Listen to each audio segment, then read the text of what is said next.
Hey there, grumpy old fart here. I'm doing a UFO encounter on the NIMITZ Prequel. Those of you who don't know, I've done tons of UFO encounter videos and alien abduction videos and alien encounter videos in the last few years, and overall they've been fairly popular.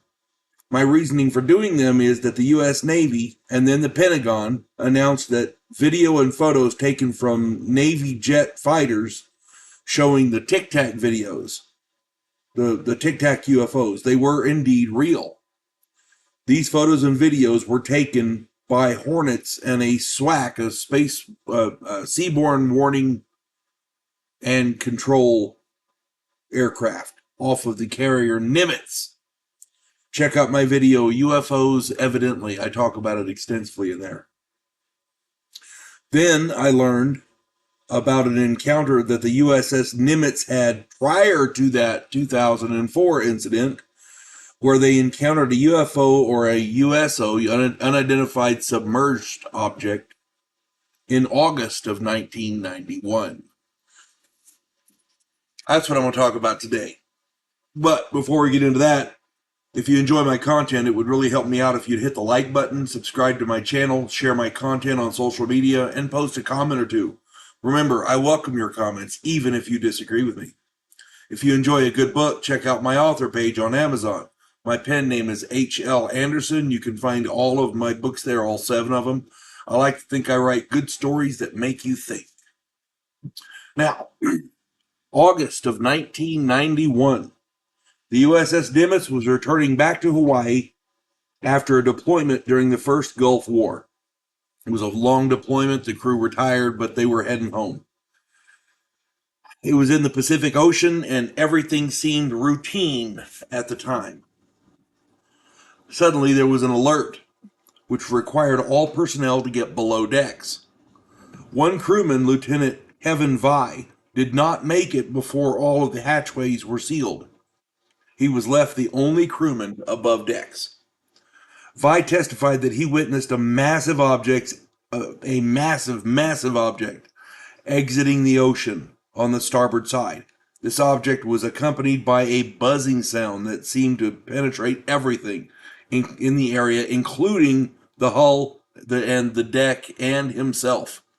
It seemed to go through him, he said. The object was larger than the carrier Nimitz itself.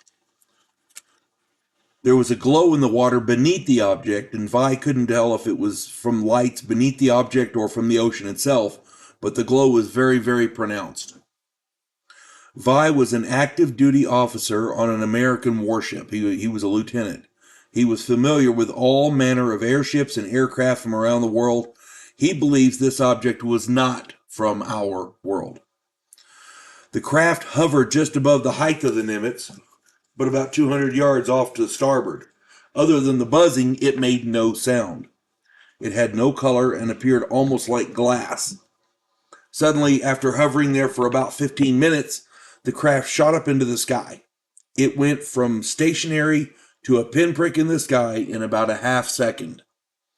This would make human pilots into goo. There is no way any human pilot could survive that. After the incident, Kevin Vi was questioned extensively.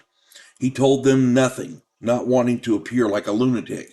One of the things that I keep harping on my UFO videos is when a military person sees a UFO or something they can't explain, many times they won't come forward with it.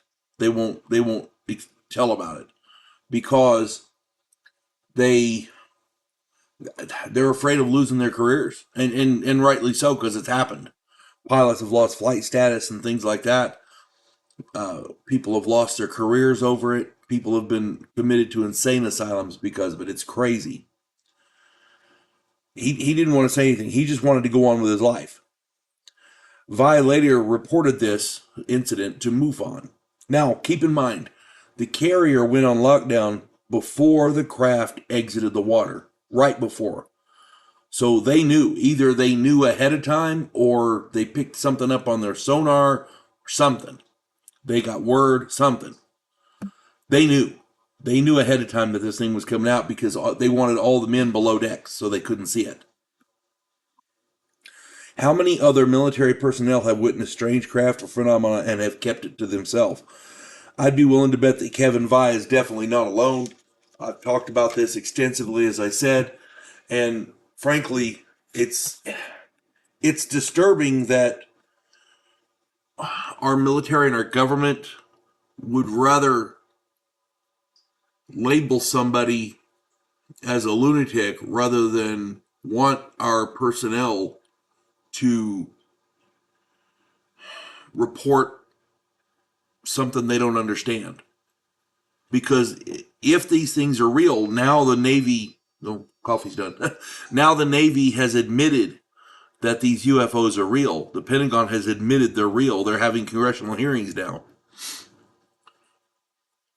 We know they're real, so what if they're a threat? And if they are, these military personnel that report these things, like Lieutenant Vi, or he didn't report it, that's the key.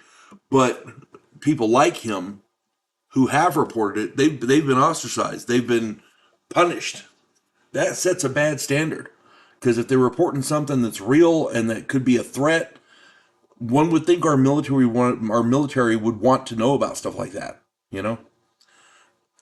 Unless they already do, and they already did, I should say, and they're trying to keep it a secret, which is just damn stupid, in my opinion. In that video, UFOs Evidently, I talk about there being lawsuits in the future, and I mark my words, there will be, because the minute, well, hell, I don't know why there aren't lawsuits now, honestly. If I'm in military back in the 60s or 70s or early 80s or whatever, and I report a UFO and I lose my status and I lose my career because of it, and the military knew, all it takes is one person to know, to be able to verify that the military knew these things were real back then, and the lawsuits are going to come flooding in. That's all I'm saying. Because imagine what these witnesses feel like. They report what they saw because they believe they're doing their duty, and it gets them shit canned, for lack of a better word. They lose everything. And many times they lose their families. In some cases, they lose their lives. And the military knew. Yeah, that's a lawsuit right there. I don't care who you are. That's a lawsuit. Anyway, if you have more information on this, or if you have different information, or if you can correct me on something that I got wrong, please put it in the comments. I'd be glad to read it. The stories like this just irritate me. Hope this finds everybody well. You folks have a good one. God bless one and all. Clarissa Lowe, a historian from the future. Delmore Kane, a Civil War veteran turned outlaw.